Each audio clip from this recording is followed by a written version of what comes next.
Welcome everyone to our SASI webinar. And this is the third one on construction. We're going to talk about qualified base selections and requests for proposals today. And we will have another one later in December, the tips and tricks to keep projects running smoothly. So that'll be our last one in our capital projects construction series. So this is a recording and I will send this out in about a week and a half for everyone to watch if they'd like to. So I'd like to introduce that we have Chris McKay from HMK Company again to talk about our topic today. So there you go, Chris. All right. Thank you, Sarah. Good morning, everyone. So just a quick overview. HMK is an owner's rep. We've been in business as HMK for the last 13 years.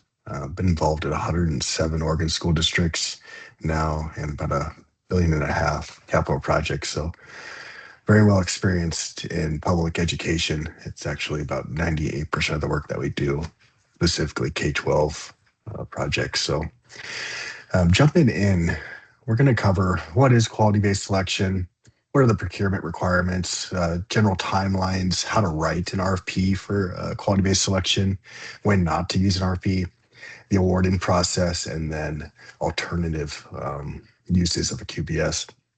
I do just want to make this quick intro that QBS selection, we've been finding just right now based on the current economic sort of situation that we're in, that this is the most protested procurement that we're doing. And actually earlier this week on a staff meeting, I told the company that myself or David from our company is to be involved in these just because we're seeing far more protests. And it's just sort of a sign of the times as design firms particularly are a little bit more hungry for work. So that said, we'll jump in and we'll cover why and how to mitigate that risk. But I do want to just put that caveat. It's more of a complex procurement and how it's dealt with specifically because it's qualification based. So, QBS is a process that doesn't select based on price, right? All the previous presentations that we've done, like an ITB or even like design build CMGC have a pricing component to it that is gives you that sort of quantified look at what's the best value. Now, there has been qualification based in those selection processes, but there is that pricing component, whereas this is solely based on qualification. So Oregon requires a QBS process for professional services, and they list it as architecture, engineering, photogrammatic mapping, so think survey, transportation planning, and related services. So essentially, if there's a design element, they require the QBS process. And this was done, gosh, probably 10 or so years ago, maybe a little bit longer. The architectural lobby had pushed really hard for this to remove the whole fee-based. So what that means is to select design firms, you need to issue a request for qualifications, request for proposals, and base it solely on qualifications. And then once you select a firm, then you can actually enter fee negotiations. So it's sort of an interesting predicament that you put yourself in when you're hiring a firm with no understanding of what the cost is and not a lot of leverage to be able to negotiate that cost because you've selected a firm. And we'll walk through what that means, but that's the overview of it. Let me go into the next slide before I start talking over. So the request for qualifications, it's essentially a two-step process. Now, if you ever need to issue one of these, just reach out to me and I can send you RFPs. But we have one that is an RFP, so it's a single step with that qualification proposal process. But when you request them, it's very, you need to make sure that your qualification process is very clear and identify what those standards are. Again, because it's squishy, right? It's all subjective. It's how you interpret the value of a firm based on their qualifications, the firm, the individual, the technical experience related to your specific project, et cetera, and less on a quantitative number. It's really important that you define it really well. And I've actually had firms protest saying that how dare they not be selected? They're the most qualified. And they might be able to demonstrate that they've done the most projects, they've done the most amount of money in public education related to this type of project, but the statute actually says and the best fit for the public agency. So when you look at fit, you realize that in the design process, you're engaging with these folks. They're working with you. They're asking you questions. It's really important that they're a good fit for you, meaning you feel like you can work with them. So there's other components of that qualification that isn't just on paper, how many projects you've done and the overall experience. Does that make sense? Hopefully that makes sense. Great. And then just an overview, the QBS process can take a long time. So it's really important that you plan. The actual RFP process can take up to 10 weeks, sometimes a little bit longer, just depending on how big of a project you're doing. And that's just the process. There's also work that needs to be done leading up into that RFP process. So we'll walk through that. Okay, so this should be somewhat familiar if you joined the previous sessions. So kind of running parallel, you've got the hard costs with the three types of procurements. You have the professional services with these three. So the direct appointment, the informal process, and the formal process. The direct appointment, I kind of attribute to being like a rabbit. It's very quick. It doesn't take that full 10 weeks. You can do this in, I would say a minimum of 2 weeks, but probably a maximum of 4. The informal process is a little bit longer. And then that the slow turtle is that formal process. So under the direct appointment, I referenced the statute here. That's ORS 279C.110. If the estimated cost of the services is less than 100,000, then you can directly appoint a consultant. We often use these for like roofing projects, for hazardous material, for survey, geotech. I know the fee is going to be under 100,000. There's a select few of very qualitative or quality and qualified, sorry, I was combining those two words, firms in the state based on regions. And I'll reach out to them and I'll ask them proposal based on qualifications and the type of project. And I know it's going to be under 100,000, so we can direct appoint to those firms. The thing that I want to make sure that you understand is the second bullet, though, is that you need to confirm that your individual procurement policy allows you to direct appoint, because you can have your own model rules, and you can also have your own policy that is more stringent or different than the statutes.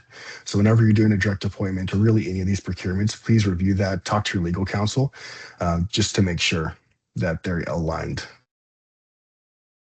And actually, sometimes I'll see that this is actually recent, the state changed the procurement thresholds, not for this one, but for some of the others. And some districts just haven't adopted those new procurement requirements. So it's important to refresh that. If you have a project, it's very easy to do that at the same time. But if not, it might be good to talk to your legal counsel and update them. So you can ask for additional proposals. You don't have to just go to one firm. Sometimes I'll do this just to gut check a firm that I've been going to. It's just a good process. You know, you can direct appoint, but that doesn't always mean you're getting best value. Sometimes firms will inflate their price if they know they're the only one who's proposing. In that case, I'll usually issue an RFP that to a firm and not let them know that they're not competing. So I'll send a formal RFP. It just goes to one person. They propose. I guess needs to be built. So they'll competitively propose on it, even though they're not going against another firm. Just like in this fourth bullet point, make sure that your scope, schedule, and contract are all included in that request. The state actually requires that you include your contract. It's very important. When you issue that RFP, and again, I will send RFPs free of charge to anybody, just as a template you can use and use as a basis for yours. But it's really important that you put that contract in there, because you don't want to negotiate contract after the fact, because now you're negotiating terms and it completely changes the requirements. And then the type of contract that you'd use for direct appointment, I like to use a professional service agreement. I don't want to scare people away with a bigger contract. I think that this is sufficient. It provides the overall language for disputes, payment processes, indemnification, etc. And then the scope of work is contained in the RFP and proposal. So I think it's more than sufficient, and legal counsel has agreed with me on this. But again, I don't want to scare away firms when their fees under 100,000 with a 200-page contract. I think that just you might scare them away, then they don't want to propose on your smaller projects. Like I said, the timeline's about 1 to 4 weeks. And I already covered the pro tips. So I'm going to jump to this next one, which I kind of refer to as the camel, because it can be longer or it could be a quick jaunt as far as the timeline. So the timeline for this is about 4 to 6 weeks. If you look on the top, ORS 279C, again, .110, this is where you'll find the statutes for these types of procurements, is if the anticipated fee is less than $250,000, you can informally request proposals from 3 to 5 firms. I say 3 to 5 because there's a threshold where you need to ask 5. This is probably the one that I use the most for design projects, simply because it's more efficient as far as timeline goes, and I can send it to 5 firms that I know are very qualified, and I'm going to get very interested firms. So if I publicly advertise, like I'm going to show in the turtle one, the slow process, anybody in the state or outside the state can propose. They're going to see an ad online. They're going to demonstrate interest and attend my mandatory pre-proposal meeting. They may be qualified, they may not. Whereas in this process, I'm sending it directly to folks that I know, that I've worked with or have heard have a very good reputation. And I'm more likely to get strong interest in this project. A year early. And so again, when you do this process, make sure that scope, schedule, and the formal contract are all included. Because you're not sending it to just a single firm, your risk profile for a potential protest is a little bit higher. But again, if I'm sending it to specifically to firms, I haven't seen protests in this one, if I'm being honest. Again, I'm sending it to firms that are reputable, that I know. It's less of the firms who may not be qualified, who are trying to just bully their way into a project. All right, so looking at the contract, again, a professional service agreement I think is reasonable for this, just like I mentioned on the direct deployment. However, an AIA B101 is probably a better contract unless you heavily modify an RFP, which again, I've got one if you'd want to look at it.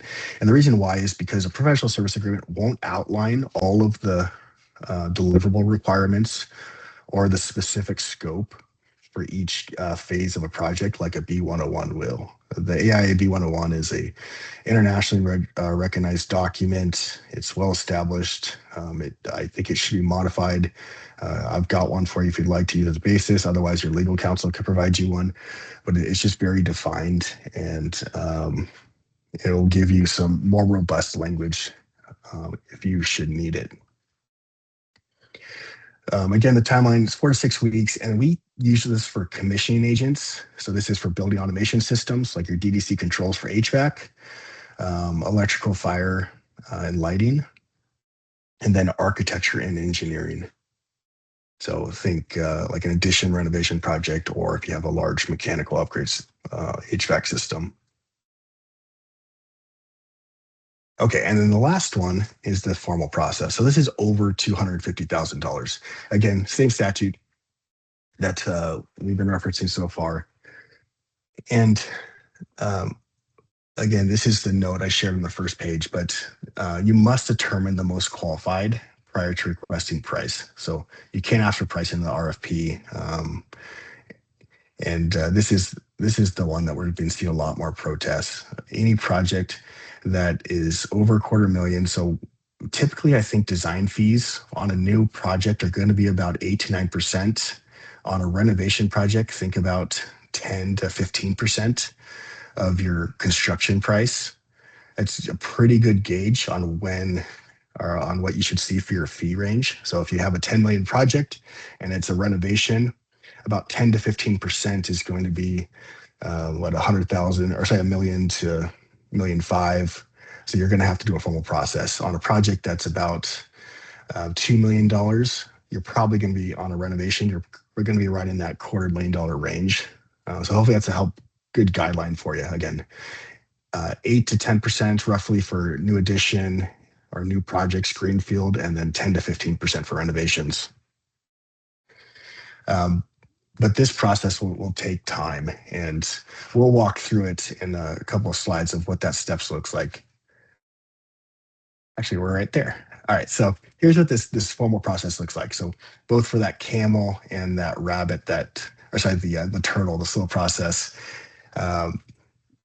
we will issue that RFP, and the first step is a mandatory meeting. And I would say that mandatory meeting should be in the first 8 days of issuance. And the reason why is when you publicly advertise, you're going to end up with all these interested firms. And if you don't have a mandatory meeting where you're taking a sign-in sheet, then you're going to end up with sort of an inability to control addendum and to provide information to potential proposers. Whereas if you have a mandatory meeting, now you know who is proposing.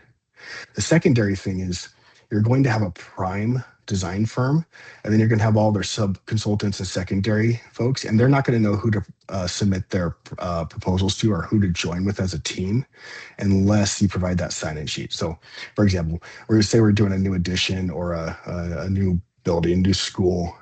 You're going to have an architecture firm, but then you're going to have mechanical, electrical, plumbing, civil, structural, low voltage, kitchen consultant, et cetera, who are going to be interested in the project, but they're not going to be interested in being the architect. They're going to be interested in one of the consultants. They're going to need to know who to submit their proposal to. So having a sign-in sheet and a mandatory meeting kind of helps control that flow of information. The second thing is, I think it's really important that they commit and they show interest in your project. You can have them virtual. We did that particularly during COVID, but I think having it on site where they can meet you, you can sort of get a feel for who's interested. You can walk them through your project, the specific challenges. It is a really critical step that just provides tremendous value, not only as a proposer. So I don't propose on architecture firms for RFPs, but I propose on project management all the time. And I'd be completely honest, if they don't have a mandatory, I usually don't submit a proposal because I want to know who I'm competing against.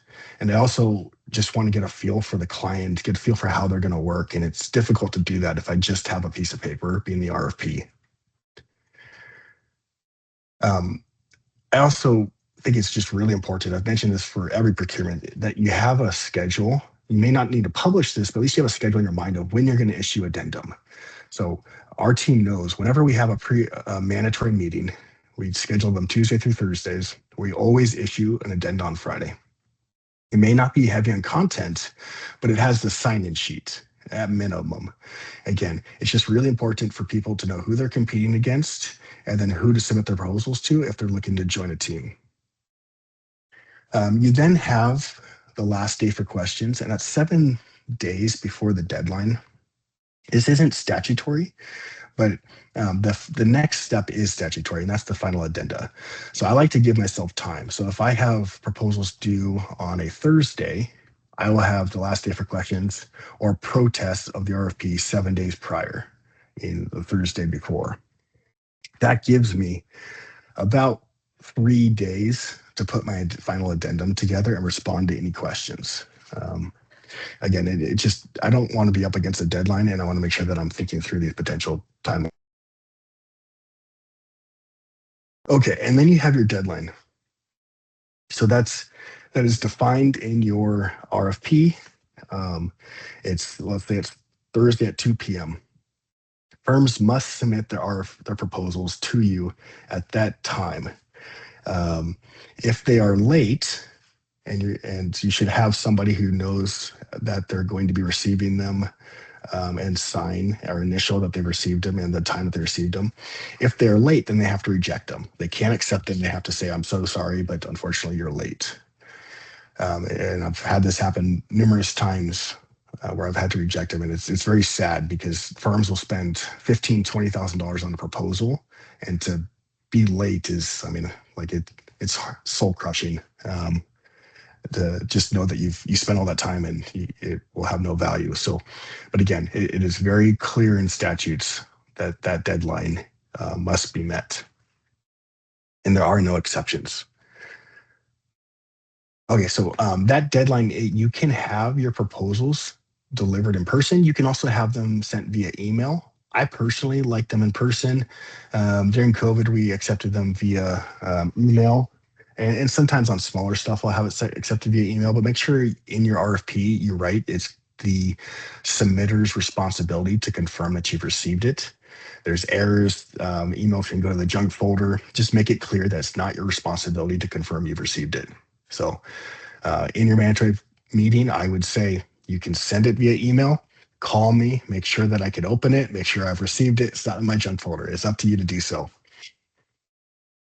Okay, so then we put in our RFPs to have a reference period. This is particularly on the larger sort of the turtle approach. Again, on the camel, as I'll commonly refer to, where it's the 250 I know who I've sent the RFP to. So I'm less concerned about references. My client may be, so I might still send them out. But because I know who the firms are, I'm less concerned about references. I would only send it to firms that are qualified. But on the turtle approach, where it's anybody can respond, we provide 7-day reference. So we'll check their RFP really quick, and we'll send reference checks to all of the references that they listed. During that process, we enter that scoring. So we drop into this. So have your scoring committee ready. And I talk about this prior to issuing the RFP, is make sure that your scoring committee is prepped and ready, and they know what day they're scoring. Because as a proposer myself, I will submit these RFPs, and we spend so much time. I'll spend 3 or 4 weeks working on it. So I'll probably spend 120 hours, like I said, $15,000-$20,000 working on a big RFP. And I submit it, and I want to know. So if you put in your RFP that it's you plan to have a selection or a notification of interviews by X date, and we miss X day, I'm not saying we start to panic, but we start to panic a little bit. of just wondering what's going on. So, make sure that you're communicating. And it's totally understandable. I've facilitated processes where we've had delays for whatever reason. I mean, as you guys know, when you work in schools, you can't control those external factors, right? So there's always something that comes up. But if that causes you to delay your schedule, then just send an email to everybody who proposed and said, hey, we're adjusting our timeline a little bit. We'll get back to you and let you know. That way they can prepare and sort of adjust.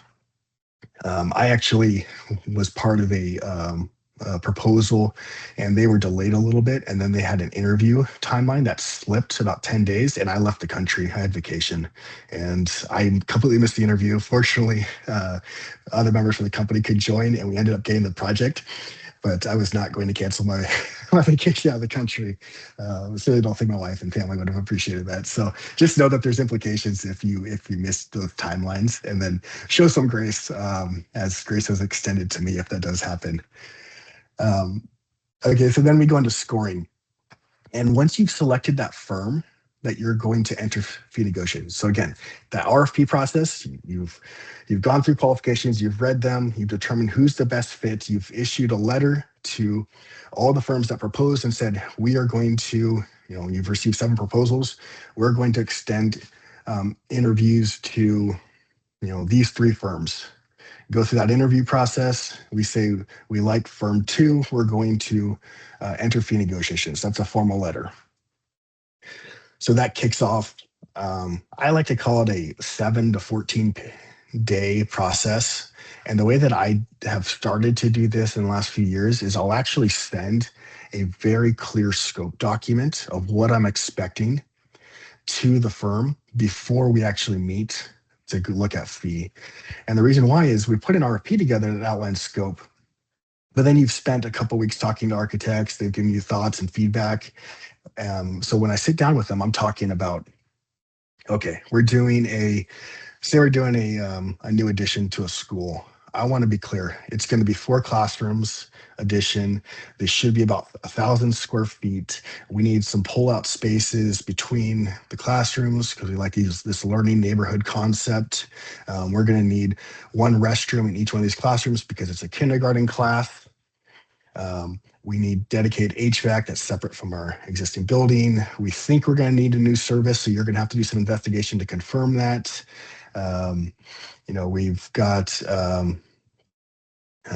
some swales that we might need to deal with because the city's been on our case about this, and we think we might need some new parking. Now, you may not have the answer, but it's important to say what you're thinking and then talk about what the schedule might look like for construction. We think this might be a 12-month construction process. Um, would like to start this, but we know we need to be open by this date for class. Say September 6th, 2027, we must be open for school.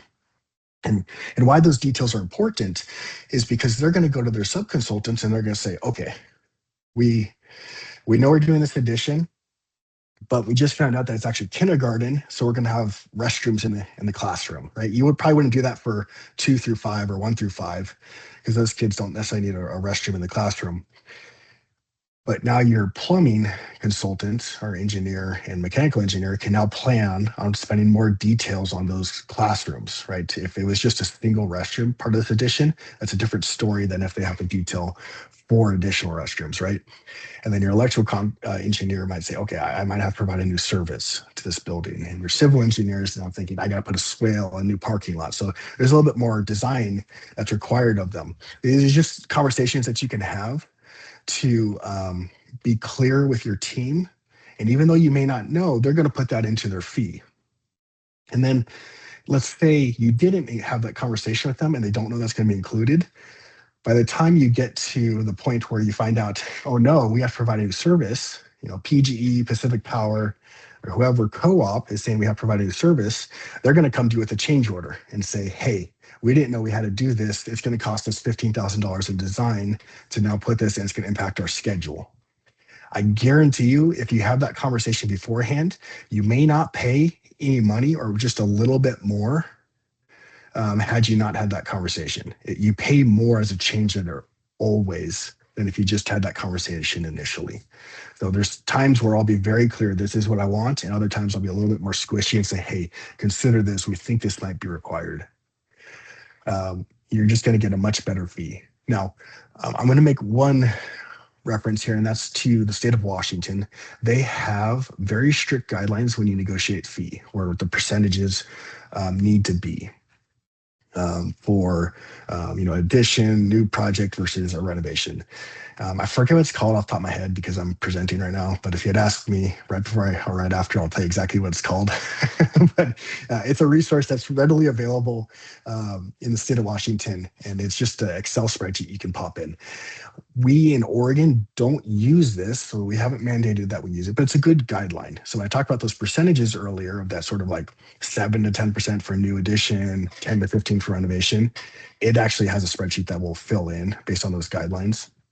Now, the reason why I reference this is because, again, it's a good guideline, but I caution you on using this as your guideline and talking about it with your design firm that you select, simply because in Washington, they have this other side of that, and that is when you negotiate a fee, you negotiate a percentage of the construction cost or the MAC. And if that MAC increases, then their fee increases, right? But that's not true in Oregon. So I only want to reference this as a guideline for when you're negotiating a fee, just to help you sort of process and look through the information they're providing you. When I negotiate a fee, and I'm very clear on this with my design firm, and it will come up 100 times throughout a project, I promise you. We are negotiating a scope of work and a fee that corresponds to that scope of work. The MAC, or the maximum allowable construction cost, the value that we're putting on as a budget, is there for budget purposes, so they designed to. And I say this very clearly because what will happen is you'll get bond premium, you'll have excise tax, you'll have Measure 98, you'll have some sort of funds that are available to you, awesome grants, and you may want to enhance a space. So not radically change the scope, but enhance a space, right? So if you're doing an addition, they might have figured some normal windows, but now you're like, hey, we've got a little bit of extra money. Let's put this really cool ceiling with these exposed beams and this curtain wall, which is glass wall that's structural, all the way up to make it look a little bit prettier. And in doing so, you're increasing your budget by $800,000, $1 million.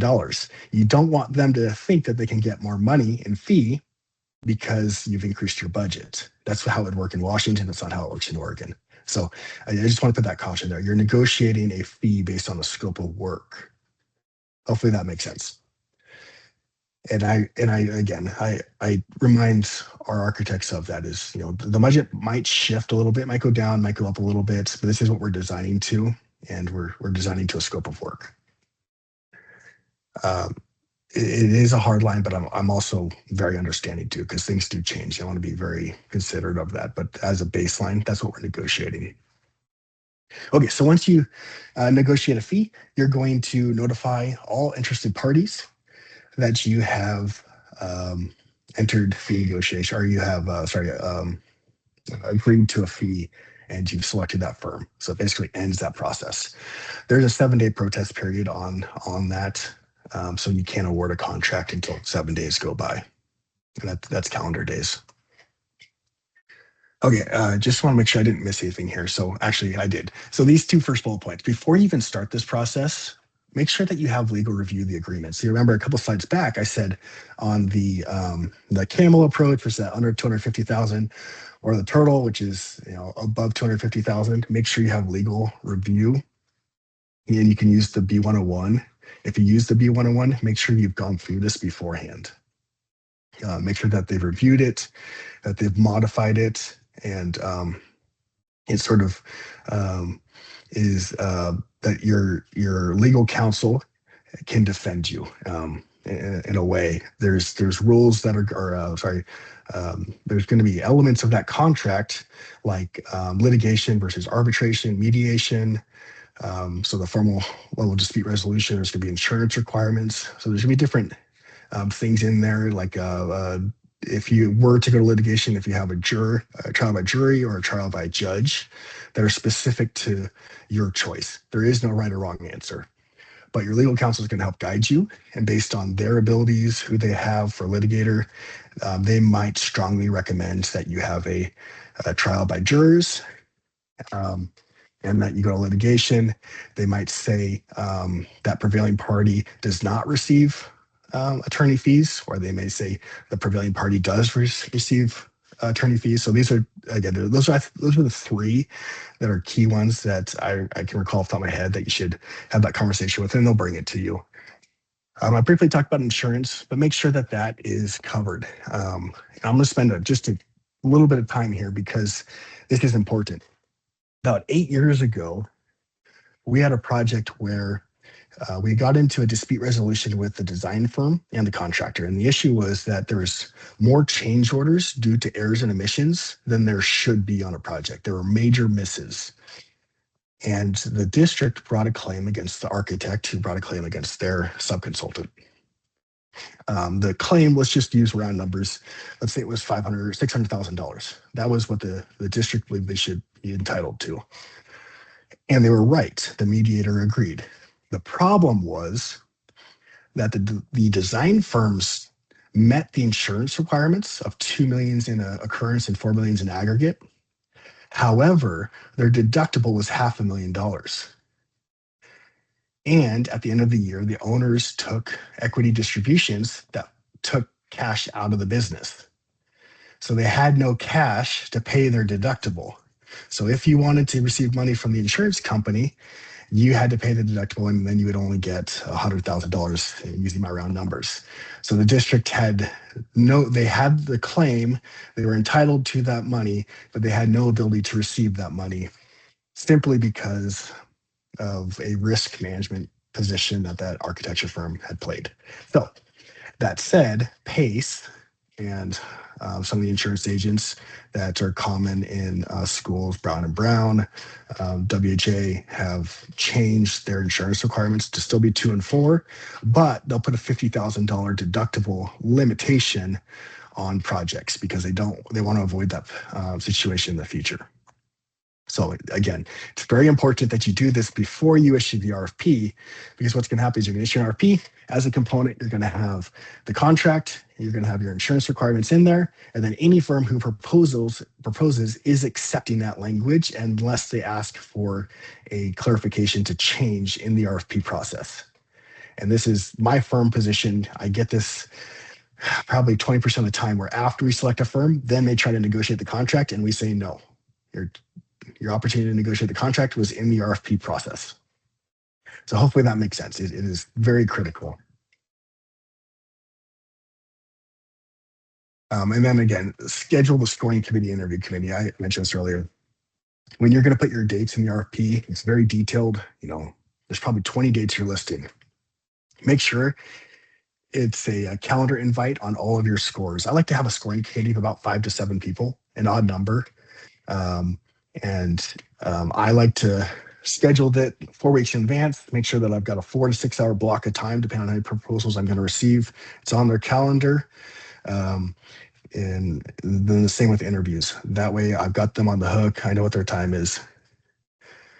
And then when you get to that day, schedule them about 30 minutes before the interview process, just so you can walk them through it.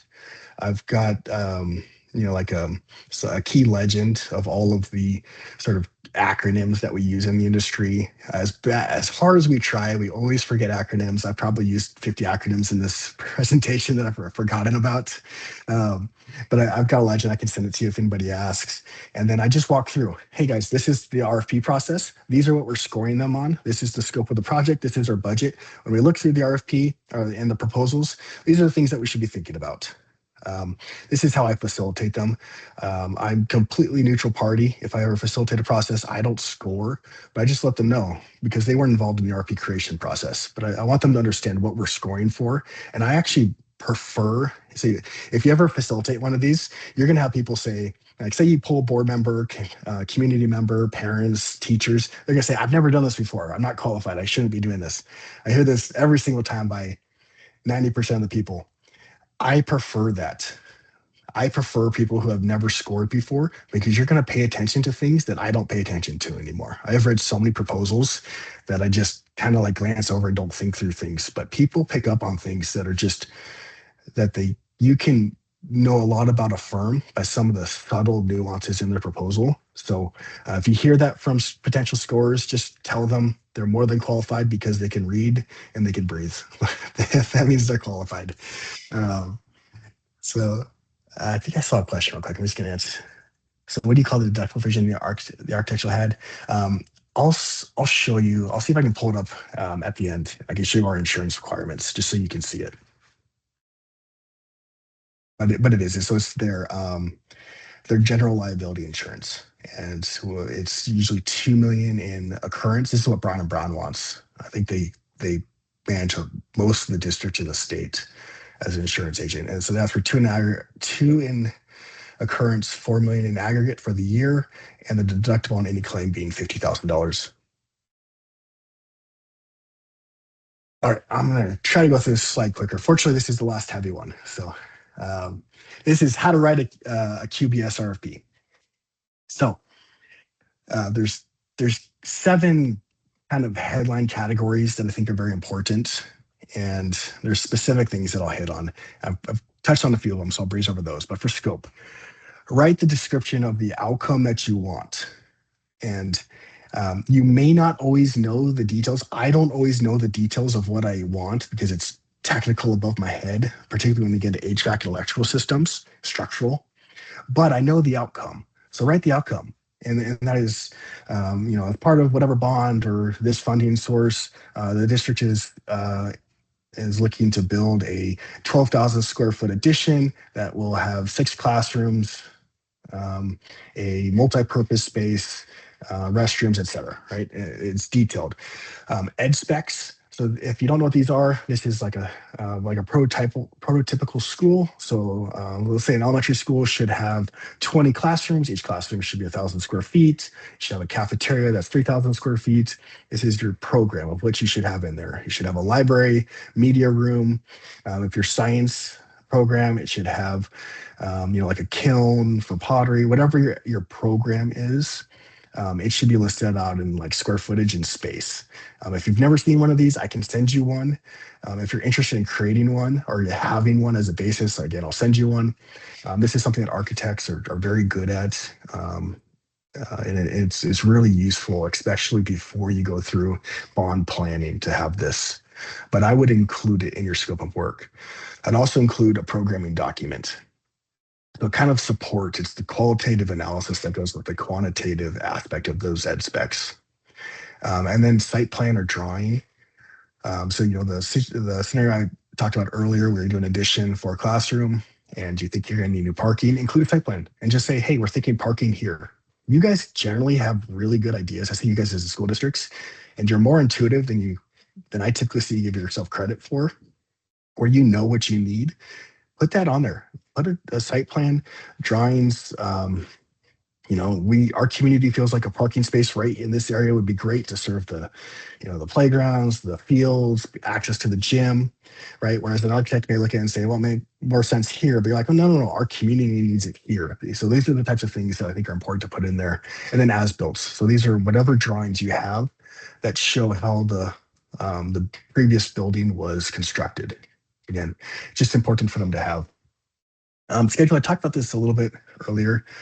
So the selection milestones, this is important. So I said with the scoring interview process, design milestones. So there's 3 phases of design: formal phases, schematic design, which is pictures, squares, circles on a piece of paper or a white space, kind of showing adjacencies.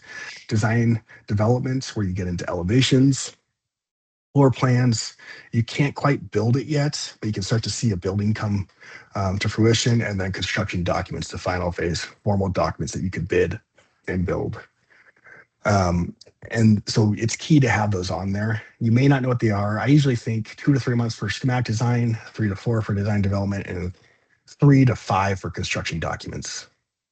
And that's for good sized projects. You can shorten it by a month or 2 for small projects. And then the construction duration. Now, again, you may not know because you don't have a team on board yet, but you know when you want your project to be done. You know when you need, either when your funding source ends, or you know when you need to occupy a building. So put that substantial completion date back in a couple of weeks and say, if I got to be in the building by September 6th, I want it done by August 21st, 3 years from now. Then it's up to your design team to work towards that. The team. So in that RFP, you want to know who is being proposed and for what role. What are their roles and what are their resumes? It's very common for firms. So for project managers, it's very common to 1099 folks. There's like a group of people who are just contractors, and they'll take their resume and they say, hey, if we get this job, you'll be on this project. They've never worked with that company before, but you're basically pulling a resume for a project. We don't personally do that, but it's very common. For architects, it's very common to have these big national, international firms and have these smooth talkers come in. They give you this presentation, they talk to you about how great they are, all these things that they're going to do. Then you never see them again.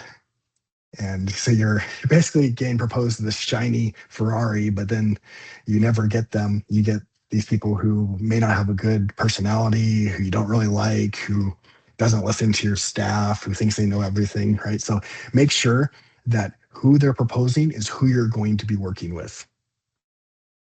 So that's why you ask for their commitment by project, by phase. And then you want to know who their sub-consultants are. Really quickly, there's times where I don't like a sub-consultant. Say it's an electrical engineer, and say we've just had terrible luck with them. Lots of change orders, bad attitude, takes too long to review things. Or say I have a structural engineer who's a great structural engineer, but this is a very complex project that needs a lot of horsepower behind it, and I just don't think they're the right fit. You have the ability and opportunity to tell your architect, even if you've selected them, that you'd like to work with somebody else. So just know that it's important for them to put a team together, but you can also make some suggestions and ask questions to potentially change those sub-consultants. Qualifications. So when you write your RFP and you're doing a 10,000 square foot project that's $10 million, you should make sure that you are putting your RFP, the minimum standard is a 8,000 square foot building, that's $8 million. And ask them to demonstrate 5 similar projects. Team I'm going fit. to launch the poll real quick. Sorry to interrupt there, Chris. Yeah. Just launching this. I required, how satisfied are you? You can answer that real quick, and Chris can go on talking. Thanks, Sarah. So team fit. When you hire an architect, they're going to be with you for years and they are going to be talking to your staff. Make sure that it's somebody that you feel confident in, that fits with your community. You know, sometimes you get these big Seattle, Portland firms, but you're in rural Oregon and they're just not a good fit culturally. Um, Make sure that in that interview scoring process that you feel like they're a good fit because they're going to be working with your community. They're going to be presenting to your community, and how your community looks at you and trusts you is really going to be tied to how well your architect listens. Okay, and then the administrative, I've talked about this, so I'm going to ignore it except for that last one. I put exhibits or acknowledgments in my RFP, just saying it's a signature line. We have read the contract and will not request any changes. We've read the insurance requirements and will not make any changes. Technically, we don't need to do that, but I just like to have that added because whenever they ask me later, I say, no, you signed saying you weren't going to have any changes. And then the last thing is scoring process. So because this is qualitative and it's subjective, it's based on experience, team, make sure that you put in how many points per section, who the scoring committee is. Don't use our names, but just say it's a scoring committee made up of board members, teachers, parents, business manager, superintendent, etc. It helps people like me and proposers just know who we're writing to. If I'm writing to, say, sometimes an architect will be on a scoring committee, or sometimes it'll be people who are experienced, I'm going to write a different proposal than if I know I'm writing a proposal to teachers or to community members. Make sure you put in the RFP what that interview process is. So when I do it, I give a total points for proposal, and then I say when they get to the interview process, points start over. So it's not the sum of how you did in proposal scoring and interview. Proposal gets you to the dance, and then the interview is the sole criteria scoring to get the job. I'll talk about why in just a second we do that.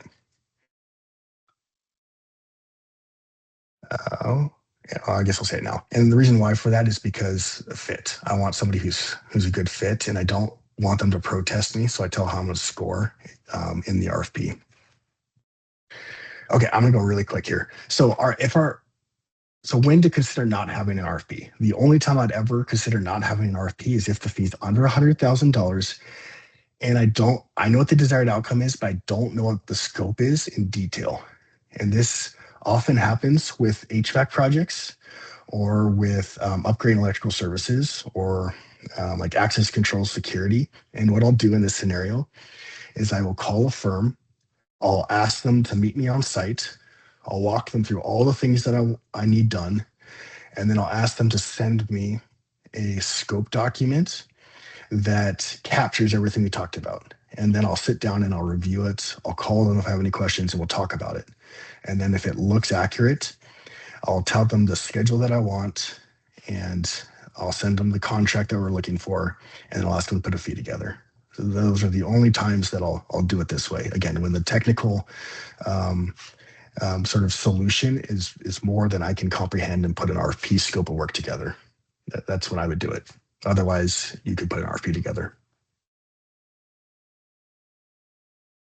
I'll just quickly go over this one. So hopefully this makes sense. So this is all the things that are required based on the phase of the procurement process.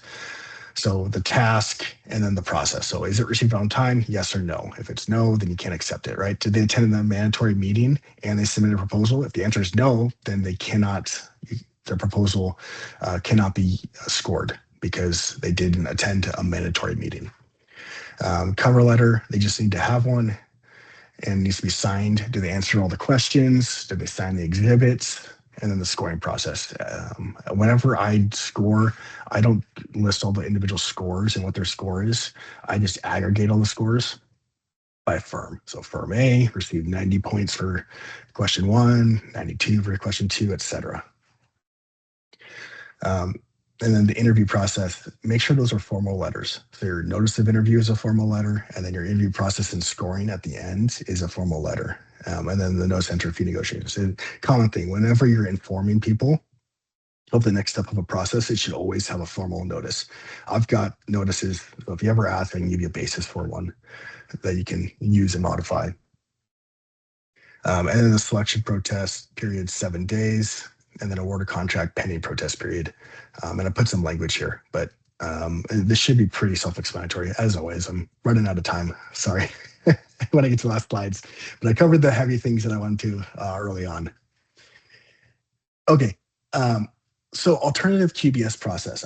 This is sort of important. If you have a big bond that's going to cross a few years, it's something that we'll do is we'll issue a QBS, qualification-based selection process, and we'll pre-qualify firms for specific services for the bond. And I'm clearing that because in my RFP, it'll say, we're looking for commissioning services, roofing consultants, surveyors, geotech engineers, architects, mechanical engineers, electrical engineers, to provide services related to those fields for the duration of 5 years, for the projects that are classified under the 2022 bond program.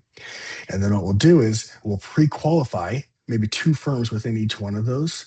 And then what it allows us to do is, in the next 5 years, if we ever need a service that's underneath that, I can just ask them for a price because I've gone through the qualification process already.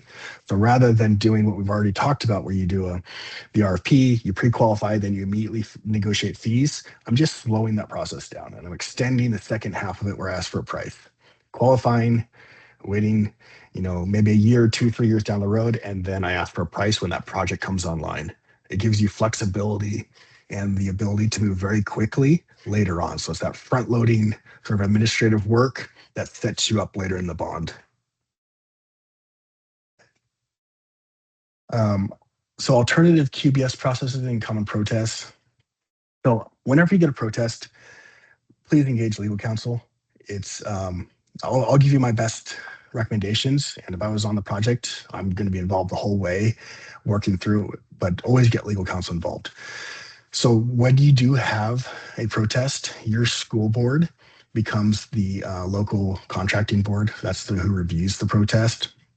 So it's important to understand that they're going to review it, and we get protests, and they're not always justified. They don't always have standing, and then I'll walk through that. So do they have standing? Okay.